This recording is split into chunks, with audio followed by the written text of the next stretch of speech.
Hi hello welcome to IPL news channel.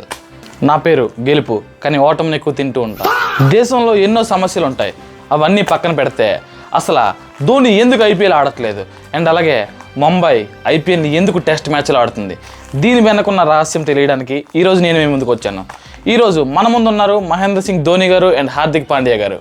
Dhoni గారు చెప్పండి, మీరు ఐపీఎల్ ఎందుకు ఆడట్లేదు అసలు?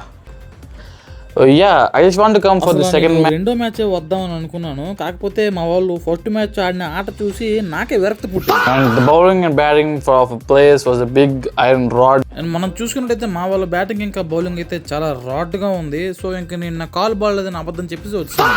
ధోని రా ఉల్లిపాయలకు వద్దు కానీ. సాక్షి, ఇది లైవ్. ఉల్లిపాయలు గిల్లిపాయలు అనక నువ్వు లోపలికెళ్ళి. ధోని గారు మీరు ఉల్లిపాయలకు వస్తారా? తప్పేముంది సార్, మా ప్లేయర్స్ ఆడే ఆట చూసి ఆడడం కంటే ఉల్లిపాయలకు వస్తే ఆడడం బెటర్. అది నిజమేలేండి. ఓకే, ఇప్పుడు ఓవర్ టు హార్దిక్ పాండ్యా గారు. హార్దిక్ పాండ్యా గారు చెప్పండి, మీరు ఐపీఎల్ని ఎందుకు టెస్ట్ మ్యాచ్లో ఆడుతున్నారు?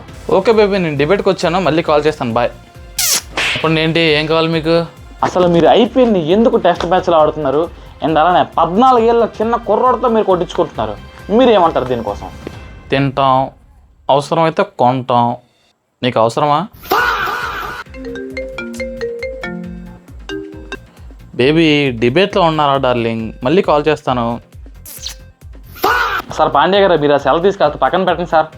ఓయ్ ఏరా, మా డాడీకి చెప్పి న్యూస్ ఛానల్ కొనిపించేమంటావా? వద్దు సార్, వీళ్ళ కొనడం తప్ప ఏం తెలియనట్టు ఉంది. సరే సార్, మీరు ఎలా కొనాలో చూసుకోండి, వెళ్ళండి. అదే ఎలా ఆడాలో చూసుకోండి అంటున్నాను.